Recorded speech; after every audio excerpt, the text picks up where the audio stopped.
Mesdames, Messieurs, peuple congolais, le futur ou l'avenir, c'est tout justement le passé et le présent qu'on ignore.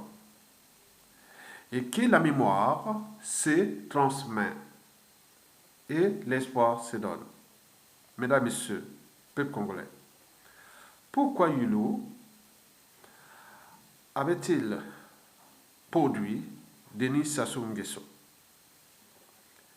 Je pense que c'est pour trois raisons. La première raison est d'abord France Afrique. Il me semble que, d'après le professeur Gomez, Denis Sassou Nguesso fut repéré par les réseaux FOCA dans les années 61 et qu'il avait signé un accord que non, je ne trahirai jamais la France, je vais que trahir mon pays et je serai au service de la France jusqu'à ma mort. Et donc, c'est là qu'il fut aussi, paraît-on, introduit déjà dans les réseaux formationniques. Et donc, tout a été fait pour lui, hein, on travaillait pour lui. Et comme l'a dit le professeur Gomez, c'est-à-dire l'ascension d'un pion, on était dans un jeu de chèques, un jeu de dames, et que les Congolais, et les Youlou, les Massabadouas n'ont vu que dalle. N'ont rien vu du tout. Parce que Sassou a été déjà repéré pour devenir demain le représentant pion de la France-Afrique. Et donc, Monsieur Youlou paix à son âme, le président Youlou paix à son âme, et donc n'avait pas compris peut-être ce jeu-là, qu'il était là en présence d'un pion peut-être futur de la France. Mais pour quelle raison Youlou avait dit qu'un jour ou l'autre, vous aurez un fou à la tête de ce pays. Il avait dit ça. Un jour ou l'autre, vous aurez un fou à la tête de ce pays. Et le fou là, parce qu'il savait bien que peut-être c'est déjà Sassou, peut-être les réseaux de Youlou avaient déjà senti que bon, la France, parce que bon, ben, les accords de l'indépendance du Congo là ou d'Afrique centrale n'ont pas été clairs, hein, donc on ne contrôlait rien, donc on était quelque part les départements ou territoires d'outre-mer français, donc on ne contrôlait rien. Et donc je pense que c'est pour ça qu'il a dû repérer que ce jeune homme-là, comme il pousse à les nommer sous-officiers de réserve, alors que peut-être qu'il n'en voulait pas. Mais on l'a poussé par une main invisible, France-Afrique. On dit non, il faut les nommer sous-officiers. Et donc il a dû peut-être signer ça. Mais est-ce qu'il en avait les capacités, Sassou Nguesso? Non, sous-officier. Il faut quand même, il y a un niveau. Mais Sassou, au moment qu'on le cherchait à les nommer, on l'a nommé sous-officier, il n'avait que le niveau 3e au collège. L'officier, c'est pour l'encadrement. Hein. Sous-officier, bon, on est en bas.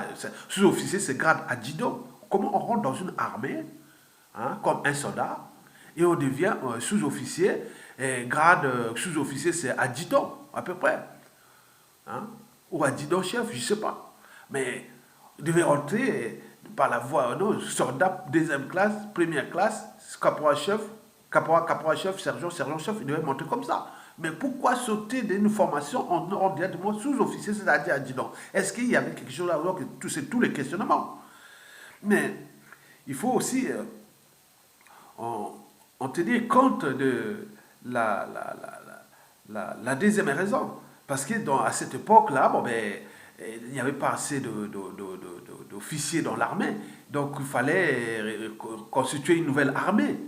Bon, ben, sur ce plan, ben, on peut dire que du point de vue historique, on ne peut pas condamner ces gens-là, leurs décisions qu'ils avaient prises pour les nommer sous-officiers, étant donné qu'on disait qu'à l'époque, il n'y avait pas de militaires. Est-ce que la priorité, c'était de nommer des sous-officiers ou des officiers ou former une armée ou même des soldats?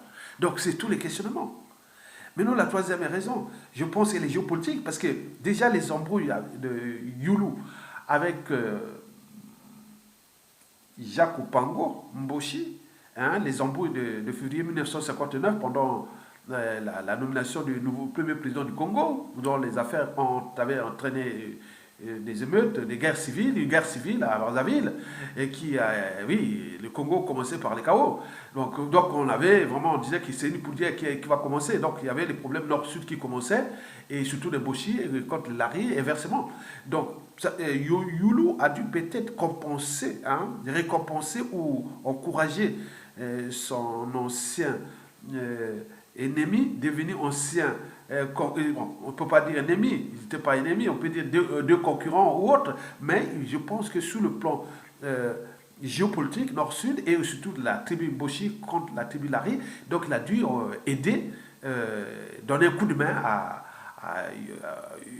Mboshi de Jacopango, que voilà, nous sommes là, donc on prend votre Sassou Deni là, le jeune là qui vient de faire la formation, je sais pas, en Algérie ou autre, bon, on va le mettre sous-officier. Donc là, du faire pour encourager Jacopango dans la paix, mais ce fut un piège. Donc moi, je pense ça comme ça. Donc la première raison est France Afrique, la deuxième, elle est la pénurie des officiers pendant l'indépendance, et la troisième fut géopolitique. Ça, c'est mon point de vue. Maintenant, passons à Massa Badiba. Donc, le décret qui est là, je vais vous le lire, le décret. Le décret que, comment on appelle, Youlou nomme Sassou Nguesso sous-officier de réserve et autres. Donc, voici le décret. Il s'écrit décret numéro 62-182 du 15 juin 1962 portant promotion d'officier de réserve armée de terre.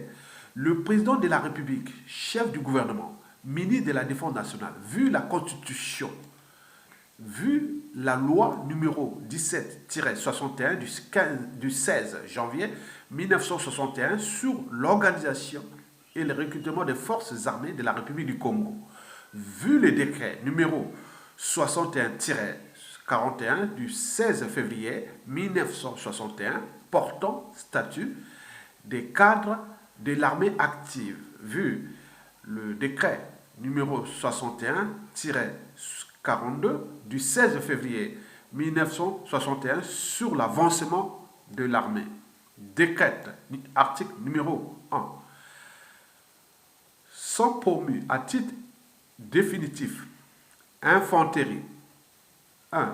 Au grade de sous-lieutenant de réserve en situation d'activité pour prendre rang du 1er juillet 1962. Le sous-officier, M. Kikadidi Barthélemy. 2. Au grade de sous-officier de réserve, contingent 1961, pour prendre rang du 1er juillet 1962, le sous-officier de réserve, M. Sassou Deni. Mbungu Ngoma, innocent. Article 2. Le ministre de la Défense nationale et le ministre des Finances sont chargés chacun en ce qui le concerne de l'exécution du présent décret qui sera enregistré, publié au journal officiel de la République du Congo. Brazzaville, le 15 juin 1962.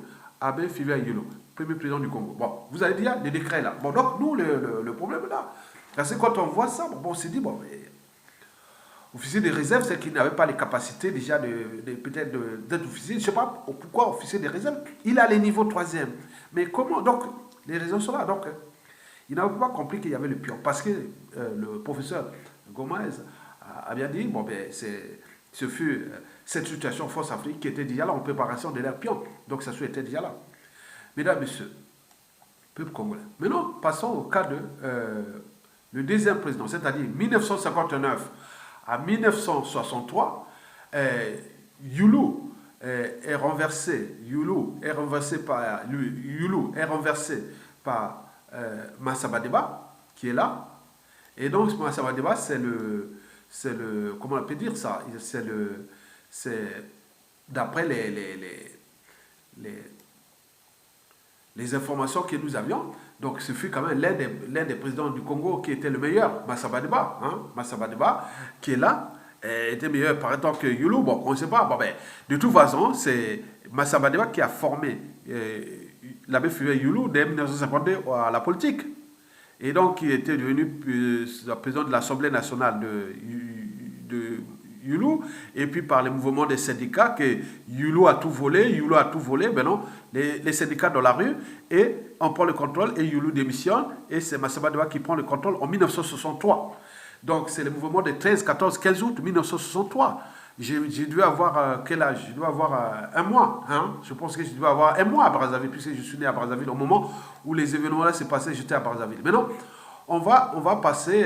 Voilà, j'étais à Brazzaville et je dois avoir un mois. Un mois, 2 mois, peut-être 2 mois, 2 mois. Ah ouais, dit-on. J'avais 2 mois, voilà. Euh, J'avais l'âge de 2 mois, voilà, c'est vrai, c'est vrai. Bon, maintenant, passons maintenant au décret numéro 62-182 euh, du 15. Attendez, j'étais où? Massabadeba, voilà. Maintenant, passons au décret de Massabadeba. C'est-à-dire, nous sommes passés de 1962 sous-officier de réserve, maintenant il passe officier, c'est-à-dire lieutenant, sans guerre, sans quoi que ce soit, sans, je ne sais pas.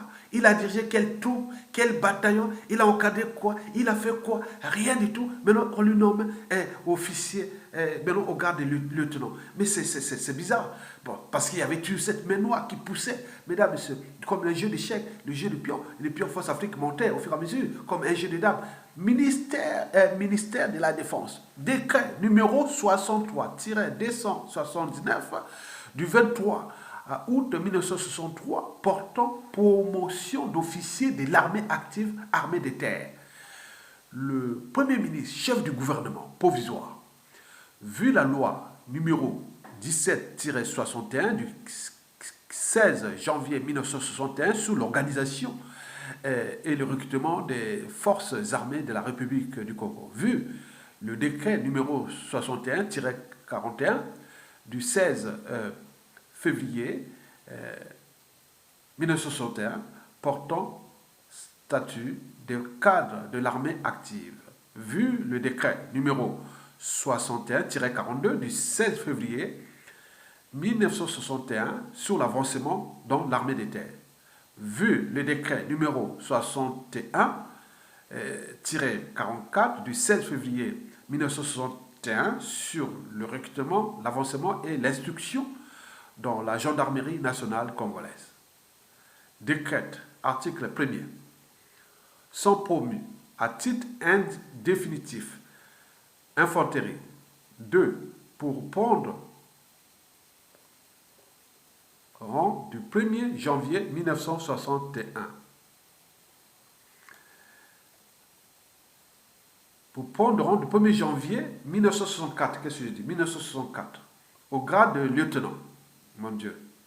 Le sous-lieutenant Kikadidi, Barthélémy, et le sous-lieutenant Sassou Nguesso. Je n'arrive pas parce que je ne comprends pas comment on peut passer devenir lieutenant au grade de lieutenant. Ils sont maintenant lieutenants. Il y avait Kikadidi et Denis Sassou qui étaient devenus des lieutenants officiers. Le ministre de la Défense nationale et le ministre des Finances sont chargés chacun en ce qui concerne l'exécution du présent décret qui sera publié au journal officiel fait à Brazzaville le 23 août 1963. Alphonse Massambadeba, par le chef du gouvernement provisoire, le ministre des Finances, Edouard Babakas. Bon, vous avez compris. Donc, vous voyez comment un pays ne peut pas avancer dans les mensonges. On était déjà dans les mensonges dès l'indépendance. On dit ne ratez jamais les débuts. Donc, on était là dans les mensonges. Maintenant, le problème qui nous concerne, hein, cette affaire-là. Bon, il faut maintenant se demander, bon, mais pourquoi nous sommes arrivés là. Mais je reviens sur tous les questionnements. C'est l'objet d'ailleurs ou l'enjeu de cette vidéo. Et d'abord d'alerter ou de veiller ou de montrer aux Congolais que nous avons 3 gros soucis qui sont d'actualité. Le premier gros souci que nous avions, c'est parce que déjà 1961 à 1963, on passe de sous-officiers, de réserve officiers, lieutenants. Mais on ne comprend pas, il faut trouver là, parce qu'un pays ne peut pas avancer dans le mensonge, dans la tricherie. La tricherie était déjà là, parce qu'en fondamentaux des armées, il y a des mécanismes, il n'a pas fait de guerre, il n'a pas, n'a pas dirigé des troupes, et donc c'était politique. Et donc ils étaient pris dans ce piège qui était déjà tendu par la France-Afrique, qui est un pion qui était là en train de préparation. Le deuxième gros souci est que bon, Denis Sassou Nguesso était déjà un pion que tout le monde reconnaissait et qu'il a fait tomber les uns et les autres comme des quilles dans un jeu de chèques ou de dames. Mais personne, nous, Congolais, personne n'a pris ses responsabilités de dire non, mais attendez, pour des raisons d'État, pour autres. Non, ça se peut plus à continuer. Mais on l'a laissé faire et jusqu'à nos jours, il est encore là. Et avec ces millions de morts qu'il a déjà détruits, hein, toutes les familles congolaises ont été endeuillées et ce pays est surendetté pour rien, ruiné et détruit. C'est une poudrière et que le bilan déjà de 60 ans presque déjà, ça donc est là et depuis la 1960, ça est là 60 ans. Donc on a quand même sous l'indépendance du Congo 60 ans. Le 15 août, nous aurons 60 ans d'indépendance. Donc Sassou a eu 58 ans, c'est Sassou qui fait des coups bas au Congo depuis 58 ans.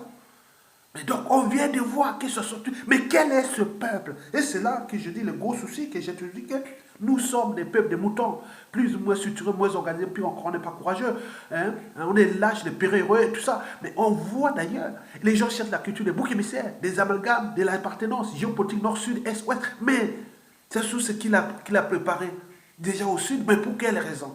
Déjà les raisons que j'ai citées, mais je ne vais pas détailler les raisons de Massamba Deba. Massamba Deba, je pense que ça fait la conséquence déjà de Yolo. Hein. Donc il a dû être entraîné dans un jeu qui était déjà... Oui, il est rentré comme dans une machine à laver, dans un truc, un rouleau compresseur, et donc il était parti comme ça. Et jusqu'à Sassou a broyé Massamba Deba, il a broyé Marine Gwabi, il a broyé tout ce monde-là. Il les a fait tomber comme des kids dans un boulogne parce qu'il joue les jeux d'échecs. Sassou, c'est un joueur d'échecs contre le peuple congolais, contre ce pays-là. Il a été dressé, entraîné, conditionné jusqu'à nos jours, jusqu'à savoir contre vous. Mais pourquoi vous n'êtes pas capable de prendre vos responsabilités individuelles et collectives, tant au niveau civil, politique, militaire, tant au niveau de tout le monde pour s'entendre? Pourquoi on n'est pas capable de s'entendre sur un projet commun? Comment allons nous entendre quand il ne sera plus là? Et donc la même cause, les mêmes effets. Donc c'est un peuple de moutons. Parce que là, c'est du pain béni. Trouver un peuple là, c'est les dangers de demain. Quand ça soit parti, peut-être que nous aurons un profil tordu, et comme ça, il pourra jouer des conséquences où on a abusé des uns et des autres, comme ça soit, c'est abusé des Congolais. Et demain, s'il arrive des crimes, des guerres, des terrorismes d'État, tout ce que ça soit à faire contre les autres, et s'il y a un tordu qui peut faire là, donc avec ce peuple-là, c'est du pain béni, puisque malgré la condition humaine insupportable, intolérable, inacceptable et autres, la honte, l'indignité, et tout ce qui est là, le peuple n'est pas capable de se structurer. Mais bien sûr qu'il va tomber, mais c'est les dangers d'après. Les dangers d'après. Parce qu'avec ce peuple, nous sommes en danger contre nous-mêmes, puisqu'on a des profils toxiques comme Sassou Nguesso. Il y en a encore beaucoup dans la population. Regardez ce qu'ils nous ont fait d'abord le coup bas, coup tordu depuis le coup d'État constitutionnel de 2015 et puis 2016 et tous ceux qui sont là. Donc il y a des Sassou Nguesso puissance, je ne sais pas combien, ils sont en dormance, ils attendent au moment venu. Donc nous sommes en danger contre notre propre topologie. Hein? Parce que il suffit qu'un blanc tue un noir ailleurs dans le monde et ça crée un baisse mondial. Mais là, entre nous, il n'y a rien du tout. On se plaint, on s'indigne sans rien de faire. Donc, avec des profils comme Sassou Nguesso, c'est du pain béni. Donc, le danger est à venir. Il n'est pas derrière nous, il est encore devant nous. Puisque dans ce pays, on a été entraîné, conditionné à des comportements de type Sassou Nguesso. Donc, il y en a beaucoup dans la population, dans le monde politique et autres. Donc, c'est les dangers. Avec tout ce qui peut arriver, qui pourra venir comme avec ses rancunes, ses haines, ses contentieux historiques non traités et les règlements de compte et de compagnie, avec l'arrogance du pouvoir, avec tout ce qui peut être du pouvoir. Donc, tout l'intérêt de dire non, c'est fini, on passe dans un consensus pour travailler une nouvelle nation où on va diluer les trucs de président, on va faire beaucoup de choses. Nous avons déjà dit ça, je ne veux pas revenir sur ça. L'enjeu est la transition politique consensuelle pour sauver tout le monde. À défaut, il n'y a pas de souci. Je suis sûr et certain, avec ce qui s'est passé, les coups bas et coups tordus, que ce soit à faire aux uns aux autres, il y aura un autre coup tordu, un autre tordu qui pourra régler ça. Que ce soit dans un an après Sassou Nguesso, ou 5 ans, ou 10 ans, 15 ans, 30 ans, 40 ans, 50 ans après Sassou Nguesso. Parce que cette affaire de Sassou Nguesso va traverser le 21e siècle. Et donc, nous laissons ces vidéos-là pour le futur. Mesdames, Messieurs, peuple congolais, vous avez tout compris. Merci beaucoup.